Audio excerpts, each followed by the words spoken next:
Dans une précédente capsule, nous avons donné la définition de l'ami imaginaire, à quoi il correspond et à quoi il sert. Et dans cette seconde partie, nous aborderons les inquiétudes et les questionnements des parents ainsi que les conseils pour l'attitude à tenir lorsque votre enfant semble avoir un ou plusieurs amis imaginaires. En fait, les parents nous demandent fréquemment quand faut-il s'inquiéter. Ils doivent se préoccuper de cette présence imaginaire lorsqu'elle devient réellement trop envahissante dans la vie de l'enfant.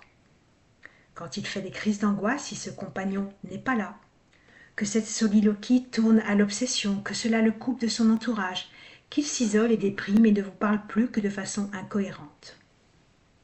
Il tient lieu de s'inquiéter lorsque l'on sent que son enfant se perd dans un monde coupé de la réalité ou qu'il se sert de ce compagnon imaginaire pour vous mentir, vous manipuler éhontément en affirmant que c'est son copain imaginaire qui a fait sa bêtise. Il ne s'agit pas de rentrer dans un jeu pervers qui sous-entendrait que la limite entre le vrai ou le faux n'existe pas. Les adultes sont là pour expliquer aux enfants ce qui tient du réel et de l'imaginaire. Donner un cadre et des limites rassure beaucoup les enfants et est aussi essentiel pour eux que le jeu. D'où l'importance de ne pas s'adresser directement à l'ami en question. Vous pouvez même dire à votre enfant que vous ne voyez pas cet ami et que c'est son envie d'avoir un espace personnel, un copain qui lui fait croire qu'il existe. En écoutant votre enfant parler de cet ami, vous en saurez un peu plus sur ses émotions, ses désirs et son caractère. En général, surtout à partir de 4-5 ans, il sait très bien que ce personnage n'existe pas réellement. Ce n'est donc pas une hallucination, mais plutôt une façon de jouer. Au même titre qu'il va se construire un château fort dans sa chambre avec des cartons et des coussins, sans pour autant perdre de vue que ce n'est pas un château pour de vrai. Si ce compagnon imaginaire l'empêche de construire des liens d'amitié avec des copains réels et que l'enfant est trop replié sur l'exclusivité de cette relation, un spécialiste pour enfants peut vous aider à comprendre ce qui se joue dans cette mise en scène. Dans le cas où l'enfant se ferme au monde en gardant seulement son ami imaginaire, il faudra aller consulter un spécialiste qui l'aidera à dépasser la peur des autres enfants et de tout ce qu'il ne contrôle pas en dehors de son ami imaginaire. Les parents peuvent craindre aussi que leur enfant soit atteint de schizophrénie.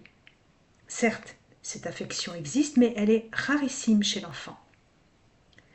Dans le cas de l'ami imaginaire, il s'agit d'une forme de dissociation tout à fait normale que nous vivons tous quotidiennement, tant chez les adultes que chez les enfants. On peut la comparer à des moments d'évasion, de rêverie.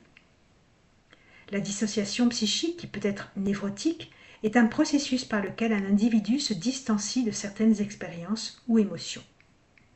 C'est un mécanisme d'autodéfense émotionnelle contre les traumatismes. Dans ce cas, l'enfant présente d'autres troubles, tels que le repli sur soi, des problèmes somatiques, de l'anxiété, des changements de comportement.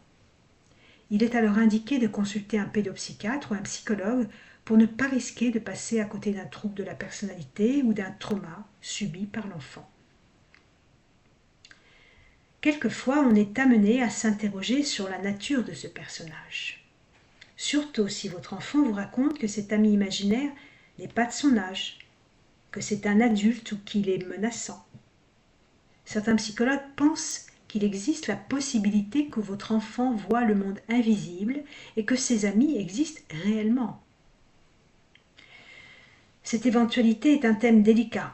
En parler à un professionnel de la vie spirituelle et à un spécialiste averti pour opérer un discernement peut être nécessaire. Car une personne qui vit avec le ciel vit aussi et avant tout dans le monde des hommes incarnés. Voici quelques petits conseils à propos de ce que l'on peut faire et de ce qu'il vaut mieux éviter. Respecter le jardin secret de son enfant, tout en s'intéressant à ce qu'il fait, ce qu'il aime et comment il se sent.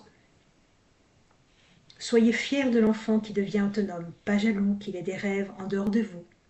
Acceptez qu'il ait un ou plusieurs compagnons fictifs sans leur donner trop d'importance au risque de cautionner la confusion entre le vrai et le faux. Ne pas se moquer de ses rêves, de ses jeux à faire semblant, de ses questions. Toutes les allusions du type « c'est idiot, tu ne peux pas parler avec quelqu'un qui n'existe pas » risque de blesser l'enfant et l'inciter à se replier davantage sur lui-même. De plus, trahi dans sa confiance et incompris, il sera sans doute réticent pour partager d'autres secrets avec vous. Savoir dire « je ne sais pas », tout en l'aidant à chercher et à comprendre. Des livres, des documentaires, des musées, l'école de la nature, de multiples supports vous permettent de l'aider. Se renseigner auprès des enseignants pour savoir si l'enfant joue avec des camarades de classe, s'il n'a pas de soucis d'intégration, s'il participe à la vie de l'école. Grâce à ce personnage qui n'existe que pour lui, votre enfant construit son identité de façon créative et gère les conflits et les doutes qu'il rencontre en grandissant. Comme pour chaque principe éducatif, écoute, respect, protection, fermeté et bienveillance sont les alliés des parents et des éducateurs pour aider l'enfant à s'ancrer dans la réalité tout en gardant la faculté de s'émerveiller et d'être créatif. L'imaginaire d'un enfant doit l'aider à grandir, pas le couper du monde et de la réalité. Lorsque l'écoute affectueuse, le recadrage et la fermeté ne suffisent pas, alors il faut consulter un spécialiste.